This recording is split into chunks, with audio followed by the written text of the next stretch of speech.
Hey guys, Albion Online devs just released their Realm Divided introduction video. It's about 5 minutes long. I haven't seen it yet, so this is going to be a live react for the upcoming faction changes that are being put into the game. I'm pretty excited for these changes in general. Hi everyone, and welcome to another Albion Online Dev Talk. Today, we're taking a first glance at the next major content update, Realm Divided, which we plan to release November 24th. November?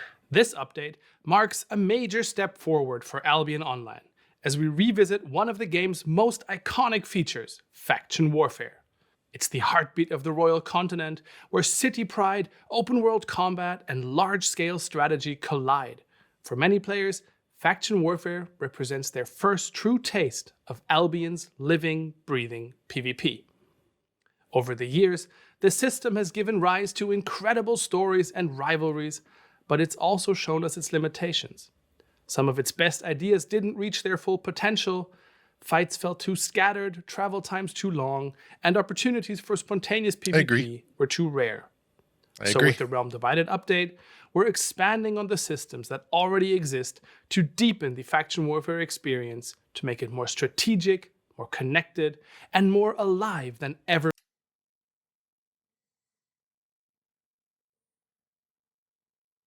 Were those smugglers' chests with, or smugglers' wagons with faction stuff? Are they going to try to weave that in? When we set out to rework faction warfare, our goal wasn't just to adjust some of its systems. We wanted to rethink how it plays and feels as a whole. Good. It should feel like an active conflict that ties together every part of Albion's world. The economy, travel, strategy, and combat. It should be the bridge between casual and large-scale PvP, a place where every player can make a meaningful impact regardless of their guild, gear, or level of experience. At the heart of the update lies a revamp of the faction warfare territory.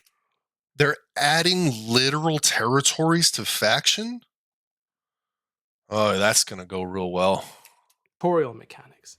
The previous frontline system always sounded ambitious, promising large-scale warfare and evolving battle lines. In practice, it didn't quite deliver. Battles were too fragmented, objectives often lacked purpose, and meaningful PvP encounters were rare. With Realm Divided, we're expanding on how is this going to help it? More meaningful conflicts. Control the flow of... Wait, what? Go back. What is this? It's a territory control hub? Like, what is that? Also, what is this Terry layout? Is this Terry layout new also? Conflicts. Control the flow of the battle to generate more fights and provide more dynamic and interesting. Yeah, this looks like a territory layout that exists already. Maybe not this, though. Objectives. The new province. Are you going to be able to attack a Terry province system? The Royal Continent is now divided into distinct... What? Wait, so you're going to try to hold like a node on the map that is a collection of zones? So like this here is Deep Root Forest is a collection of these, 5 or 6 zones that exists? Provinces, each made up of several connected regions, creating clear frontiers between factions and a strong sense of... Oh yeah. Okay, yeah, this is definitely a different territory layout that we have not seen yet. Also, notably, there's no mage, which is probably a big deal for holding territory. Identity. They reorganize the old front lines with a structured system of rotating territorial wars that make every battle feel connected and consequential. Rotating? Each province becomes a distinct theater of war, clearly signaling where the action is taking place and drawing players together into focused, large-scale conflicts. The result is a battlefield that feels alive and strategically rich, where every attack and defense carries weight for the overall campaign. Within each province stands a faction fortress, a massive Okay. stronghold that serves as the So it's ultimate just one objective for per control of the province? area. These faction fortresses bring the excitement of the territory fortification gameplay to faction warfare, I mean, okay. which was previously only I like the idea of them bringing territories to faction stuff. I think that people who participate in not as much Black Zone content really just miss out on that whole version of the content. And in my opinion, it's the best part of Albion.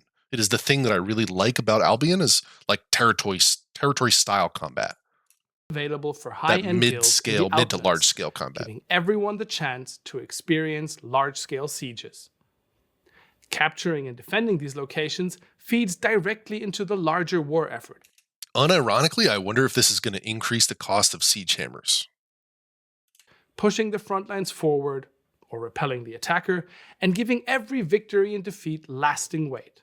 This creates an ongoing campaign that evolves naturally.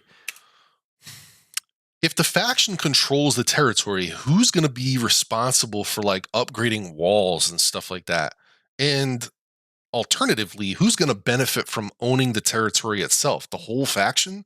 That seems insane to me. He said that you're going to get a benefit and be able to like do stuff on the battlefield regardless of the guild that you're in. Not really sure that that like translates well. Giving the war a real sense of momentum and narrative.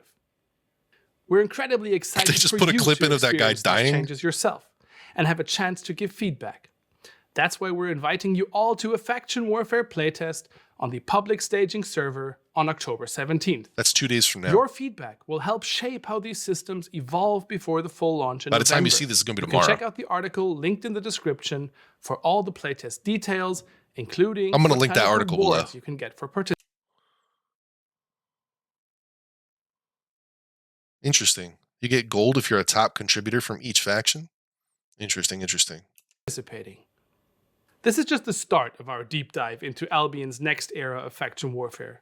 In the coming weeks, we'll release further dev talks taking you through the journey of a player interacting with the full new gameplay loop, exploring each part of the rework in more detail in the process.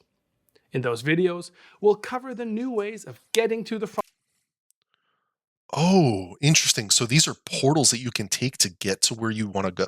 First of all, Bridge Watch with Limhurst horses. What's going on here, guys?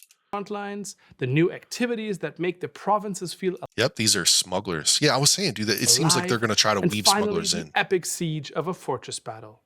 So stay tuned, thanks for watching, and we'll see you on the battlefield. Okay. Yeah. All right.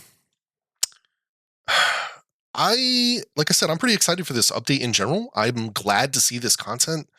I'm a little underwhelmed based on what we see here, but like he said, we're going to have additional dev talks in the next coming weeks. I'm a little sad that the update's not going to come out until literally the end of November. That's more than a month from now. So, like, how slowly are we going to get this information trickled to us? But I'm hopeful nonetheless. A lot of people are saying that the meta in Albion is very handholdy. It's very stale right now. So hopefully this breathes some life into the game for the more casual player base. And I'm hopeful. I think that it is something that is definitely in need of change. Faction has been a sore part of the game for a very long time, I think. And if you're interested in seeing more information about this, I'll continue updates on my channel. Please like and subscribe as I'm trying to grow the channel. If you have anything to add or any questions, feel free to leave them in the comments. And as always, guys, I'll see you in the next one.